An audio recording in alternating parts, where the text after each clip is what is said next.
বাবা, বড়িও বিক্রি করছে? আর কি কি করবে?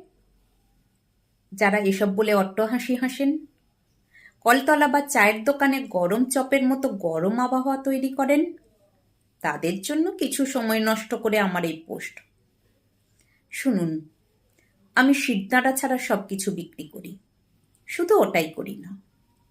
বুঝলেন, আপনারা তো শিরদাঁড়া বিক্রি করে কেঁচোর মতো হয়ে জীবনযাপন করছেন। আর হ্যাঁ, যাদের কাছে এটা হাস্যকর বিষয়, তারাই আমার কাছ থেকে বড়ি অর্ডার দিয়ে বড়ি কিনল। তাদের জন্য একগুচ্ছ বড়ির ভালোবাসা। আর হ্যাঁ, যারা আমাকে ব্যঙ্গাত্মক সুরে বলেন, আর কি কি করবি, শুনুন তাহলে। আপনার বাড়ির মেয়েরা মাঝরাতে চোখের জল ঝরাতে ঝরাতে আমাকে মেসেজ করে বলে, দিদি, একটা যে কোনো কাজের ব্যবস্থা করে দেবে বাড়িতে বসে? স্বামীকে 10 টাকা চাইলে 1000 কৈফিয়ত দিতে হয়, কথা শোনায়।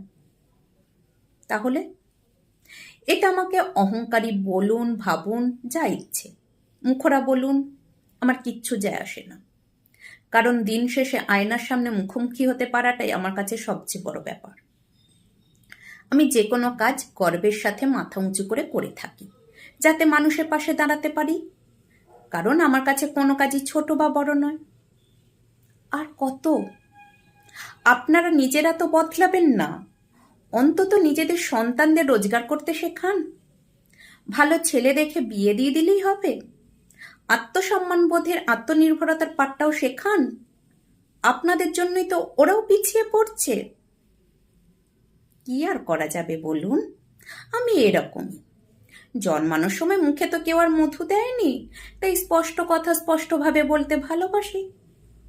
আর হ্যাঁ, বেশি পড়াশোনা শিখলে এটা করা যাবে না, ওটা করতে লজ্জা, এসব আমার শিক্ষা বলে না।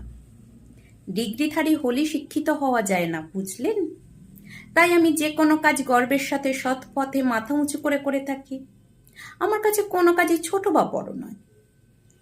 যেসব মেয়েরা পরনিন্দা পরচর্চা না করে নিজের পায়ে দাঁড়ানোর চেষ্টা করে, স্বামীর টাকা বা বাবার অগাধ টাকায় অহংকার করে না, তাদের আমি স্যালুট জানাই। তাদের পাশে আছি, থাকবো।